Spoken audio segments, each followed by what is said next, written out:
Something important happened when Pope Leo XIV traveled to San Marino and Rimini. At first, it looked like another papal visit, but beneath the ceremonies was a message that reaches far beyond the Vatican. Leo spoke about freedom, political responsibility, war, human dignity, young people, technology, and the growing divisions that are reshaping societies around the world.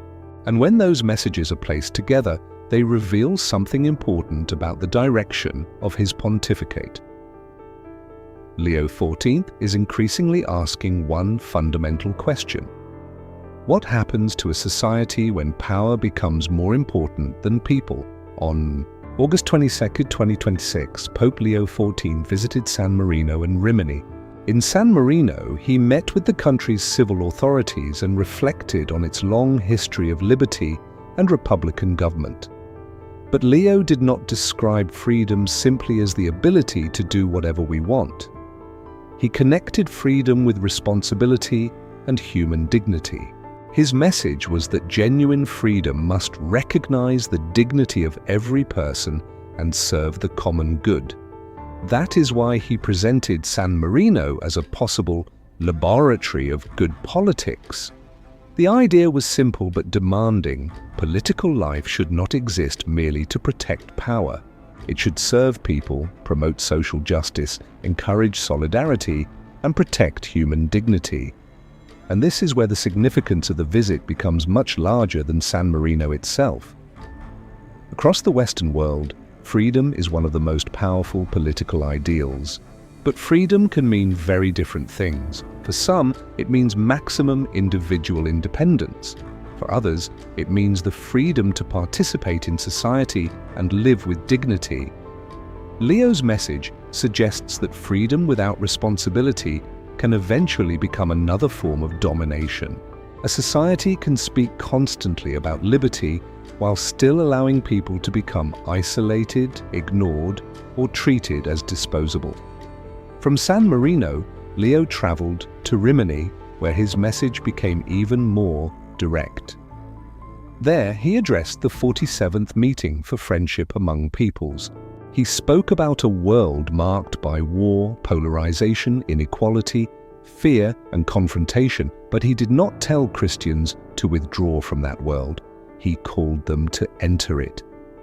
Leo warned against a culture in which minds, words, and societies become rearmed. That idea deserves attention. War does not begin only when weapons are fired. Before physical violence, societies can become accustomed to seeing other people as enemies. Political disagreement becomes hatred. Different opinions become moral condemnation. Dialogue disappears. And eventually people stop seeing the humanity of those on the other side. Leo's response is not to demand that everyone agree. Instead, he repeatedly emphasizes encounter, dialogue, mercy, friendship, and human dignity. His message is that disagreement should never become an excuse for dehumanization. That may become one of the defining themes of Leo XIV's pontificate. Because the Church itself exists inside a deeply divided world. Catholics disagree over politics, culture, social issues, tradition, and the future of the Church. Outside the Church, those divisions are even sharper. Leo's answer appears increasingly consistent. Do not retreat into isolated camps. Meet people. Listen, speak honestly, and remember the human person before the political label. That message was especially visible in his words about young people. In Rimini, Leo encouraged young Catholics not to withdraw into closed communities, but to encounter others and participate actively in society. That matters because the future of Christianity is not simply about what young people believe. It is also about whether they believe their faith gives them something meaningful to contribute to the world. Leo appears to be asking young Catholics to become participants rather than spectators. But there is another part of his recent message that makes this story even more interesting. artificial intelligence. Just one day before his San Marino and Rimini visit, Leo addressed the International Catholic Legislators Network at the Vatican. Again, the central issue was human dignity. Leo argued that artificial intelligence needs effective regulation, independent oversight, informed users, and responsible political leadership. He raised concerns involving privacy, exploitation, economic inequality, and the possibility that technological progress could become another form of domination. The important question was not simply what artificial intelligence can do, it was what AI is doing to human beings. If algorithms increasingly determine what people see, what information spreads, who receives opportunities, or whose voice becomes visible, technology is no longer simply a neutral tool. It is influencing society, and that means it must remain accountable to human beings. Leo also connected technology to the family. He described the family as the first school of humanity. Inside the family, people learn trust, generosity, dialogue, responsibility, and love.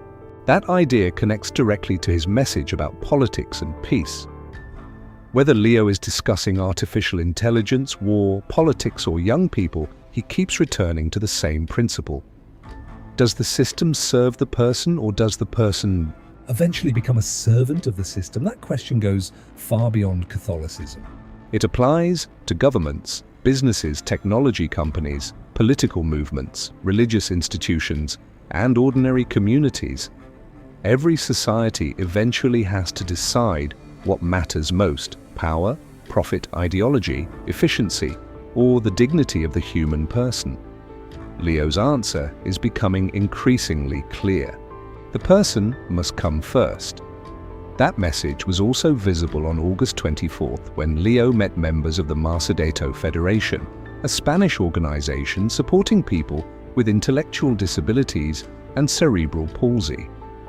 The group's work focuses on people who can easily become invisible in society. Leo emphasized the dignity of vulnerable people and recognized the importance of service that often happens away from the spotlight.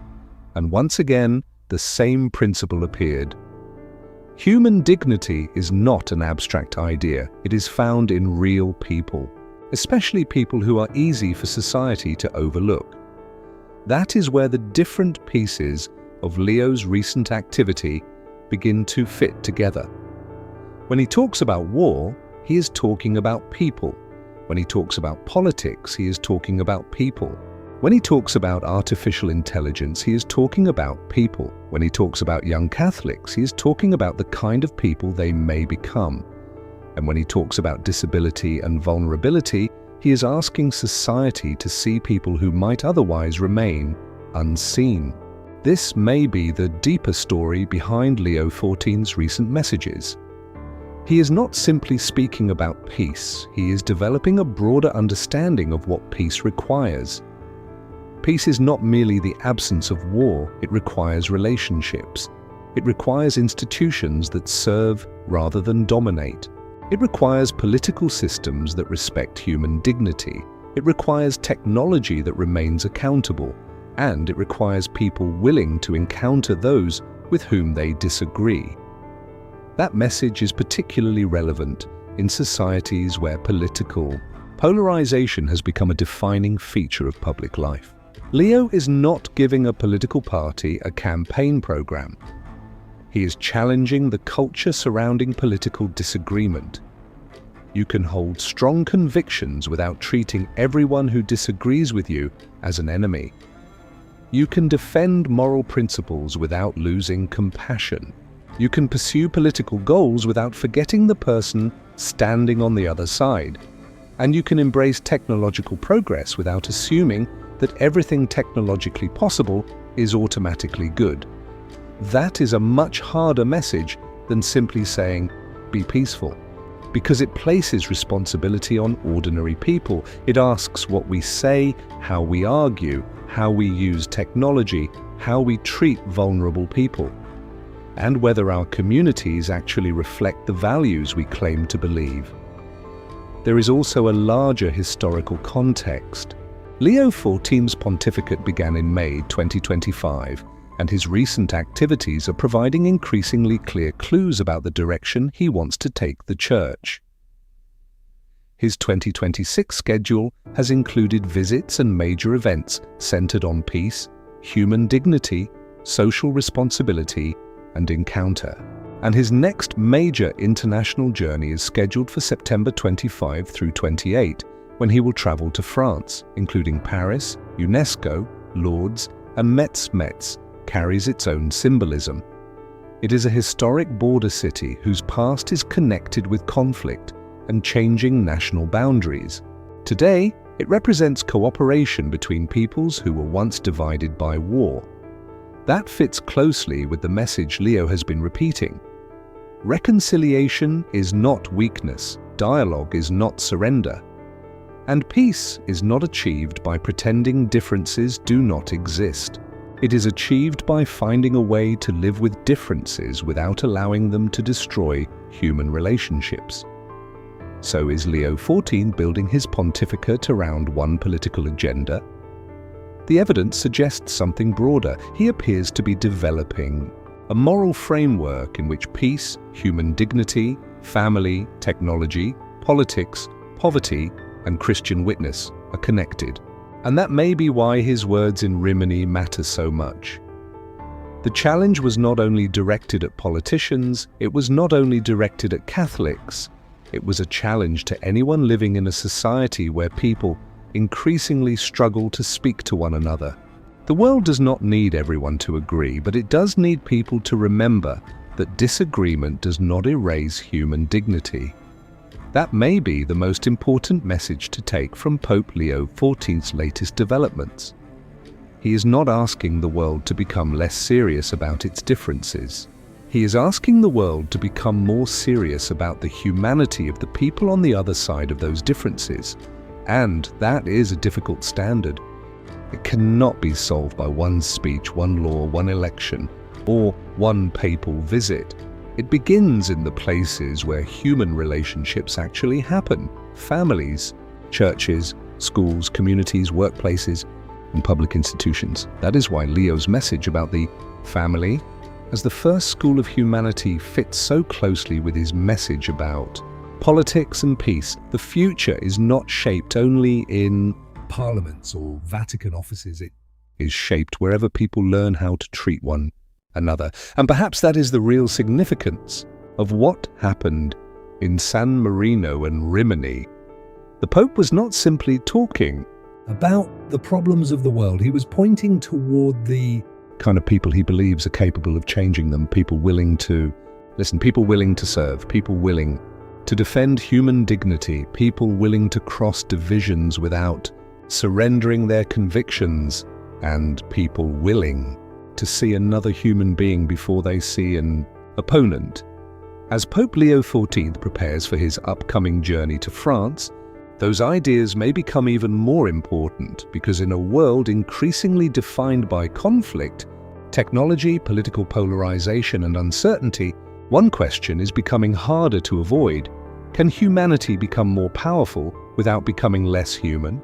Leo XIV appears to believe the answer depends on whether we place the human person back at the center, not power, not profit, not ideology, the person. And perhaps that is what viewers should remember from this latest chapter of his pontificate. Peace does not begin when the world finally agrees. It begins when people decide that disagreement will not stop them from recognizing one another's humanity. If you want more verified updates on Pope Leo XIV, the Vatican, and the future direction of the Catholic Church, subscribe to the channel and stay with us for the next major development. And tell us what you think. Do you believe Pope Leo XIV's emphasis on dialogue and human dignity can actually make a difference in today's deeply divided world?